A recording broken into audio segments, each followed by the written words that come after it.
আমি শুধু একটি কথা আপনাদেরকে বলতে চাই। হযরত মাওলানা হাবিবুল্লাহ আরমানি আমার জিগরি দোস্ত বসে আছেন, আপনারা ওনার জ্বালাময়ী বক্তৃতা শুনবেন। কিন্তু রাস্তাঘাটের যে অবস্থা, গতকালকে আমার নারায়ণগঞ্জ বন্দরে মাহফিল ছিল, 11টায় আমি এই যাত্রাবাড়ি ফ্লাইওভারের কাছে 11টায় পৌঁছেছি রাত্রে, আর গাবতলীতে এসে আমি ফজরের নামাজের আজানের পরে পৌঁছেছি।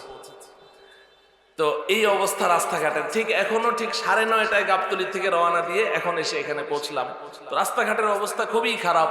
আপনারা দোয়া করতে থাকেন যেন আমাদের হযরতুল আল্লামা মামুনুল হক হাফিজাহুল্লাহ তাআলা সময় মতো এসে পৌঁছে যেতে পারেন। আমি আপনাদেরকে আদ-দীন ওয়ান নসিহা, দিন কল্যাণকামিতার নাম, বুখারী শরীফের হাদিস, আদ-দীন ওয়ান নসিহা, দিন কল্যাণকামিতার নাম। তুমি তোমার নিজের জন্য যেটাকে কল্যাণ মনে করো, তুমি তোমার সমস্ত মুসলমান ভাই বোনদের জন্য সেটাকেই কল্যাণকর মনে করবে। নবীজি বলেন এটাই দিন, এটাই দিন। অতএব আমি আমার নিজের জন্য যেটাকে কল্যাণকর মনে করছি, আমি এমন একটি কথা, একটি নসিহা আমি আপনাদের সামনে পেশ করতে চাই। আমার প্রিয় ভাইয়েরা, সূরাতুন নিসা এর 59 নং আয়াতে আল্লাহ রাব্বুল আলামিন বলেন, ইয়া আইয়ুহাল্লাযীনা আমানু আতিউল্লাহ ওয়া আতিউর রাসূল ওয়া উলিল আমরি মিনকুম।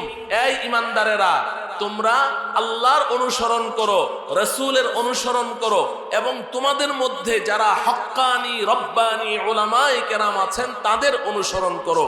এখানে একটি প্রশ্ন, আমরা সবাই আল্লাহর বান্দা, আমাদের রাসূলও আল্লাহর বান্দা, আমরা আল্লাহর ইবাদত করি, আমাদের রাসূলও আল্লাহর ইবাদত করেন, আমরা সবাই আল্লাহকে সিজদা করি, আমাদের রাসূলও আল্লাহকে সিজদা করেন, তাহলে আমরাও আল্লাহকে অনুসরণ করব, আমাদের রাসূলও আল্লাহকে অনুসরণ করবেন। কিন্তু আল্লাহ পাক আমাদেরকে কেন হুকুম করলেন যে তোমরা রাসূলকে অনুসরণ করো? রাসূলও তো মানুষ, আমরাও তো মানুষ, রাসূলও তো আল্লাহর বান্দা, আমরাও তো আল্লাহর বান্দা, তবে আমরা সবাই আল্লাহর অনুসরণ করব। আমাদেরকে রাসূলের অনুসরণের নির্দেশ কেন দেয়া হয়েছে? এই জায়গাটুকুতে এসে আমি আপনাদের দৃষ্টি আকর্ষণ করছি। আমার প্রিয় ভাইয়েরা, কাউকে অনুসরণ করতে হলে তাকে দেখতে হয়, দেখা ছাড়া কাউকে যথাযথভাবে ফলো করা যায় না। আমি যদি আপনাদেরকে বলি ফলো মি, আমাকে ফলো করো, আমাকে অনুসরণ করো, আর আমি যদি থাকি পর্দার আড়ালে, আপনারা বলবেন আমি তো তোমাকে দেখতে পাচ্ছি না, তাহলে ফলো করব কি করে? তোমাকে তো দেখছি না, অনুসরণ করব কি করে? ও আমার প্রিয় ভাইয়েরা, এই পৃথিবীতে আল্লাহকে দেখা কি সম্ভব? আল্লাহ পাক বলেন, লা তুদরিকুহুল আবসার ওয়া হুয়া ইউদরিকুল আবসার ওয়া হুয়াল লাতীফুল খবীর। পৃথিবীর কোনো চক্ষু আল্লাহকে দেখতে পারবে না, কোনো দিনও পারবে না। তো আল্লাহকে যখন দেখতে পারবো না, তো আল্লাহকে অনুসরণ কিভাবে করব?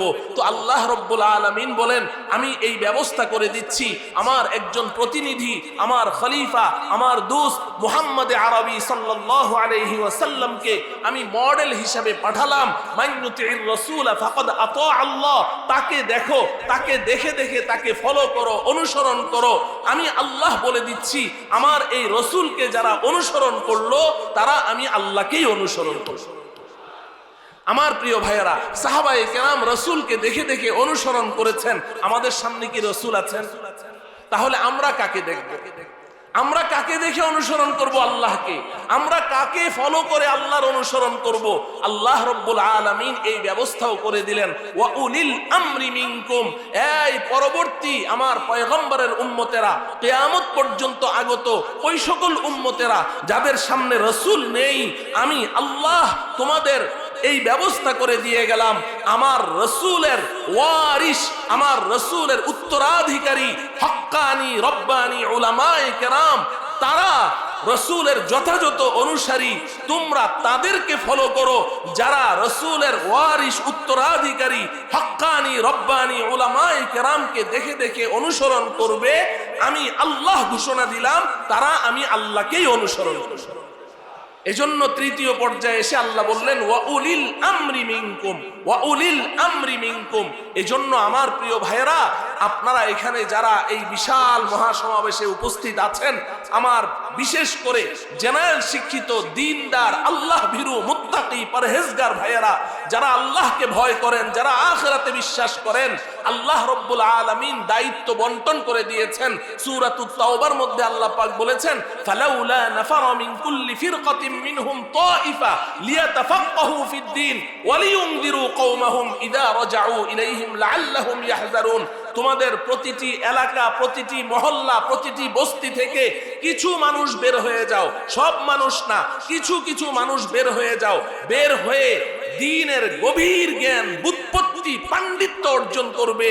কোরআন এবং হাদিসের মহাসমুদ্রের তলদেশে গিয়ে ডুবুরি যেভাবে সাগরের তল থেকে ঝিনুকের ভেতর থেকে মুক্তা আহরণ করে, ঠিক এইভাবে তোমরাও তোমাদের ঘর থেকে বের হয়ে গিয়ে নিজের দেশে হোক, বহির্বিশ্বে হোক, যেখানেই পাও সেখান থেকে কোরআন ও হাদিসের গভীর জ্ঞান অর্জন করে নিজ এলাকায় আসো। ওয়ালিয়ুনযিরু কওমাহুম ইযা রাজাউ ইলাইহিম লাআল্লাহুম ইয়াহযারুন।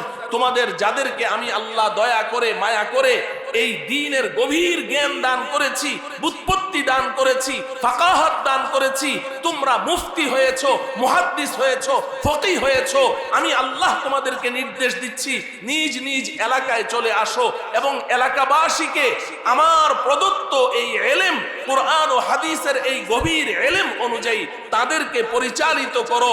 আমি আল্লাহ ঘোষণা দিচ্ছি, এলাকার মানুষগুলো, সাধারণ মুসলমানগুলো, সাধারণ জনগণ, তারা যদি তোমাদের ডিরেকশন অনুযায়ী তাদের জীবন যাপন করে, আল্লাহ পাক বলেন লাআল্লাহুম ইয়াহযারুন, আমি আল্লাহ ঘোষণা দিচ্ছি তাদেরকেও আমি আল্লাহ জাহান্নাম থেকে মুক্তি দিয়ে আমি তাদেরকে জান্নাতের মালিক বানিয়ে দেব।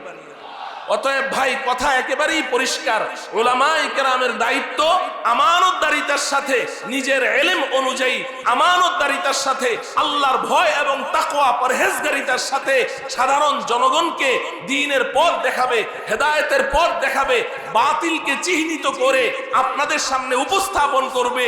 আর আপনাদের দায়িত্ব হলো তাদের দিক নির্দেশনা অনুযায়ী নিজের জীবনটাকে পরিচালিত করা।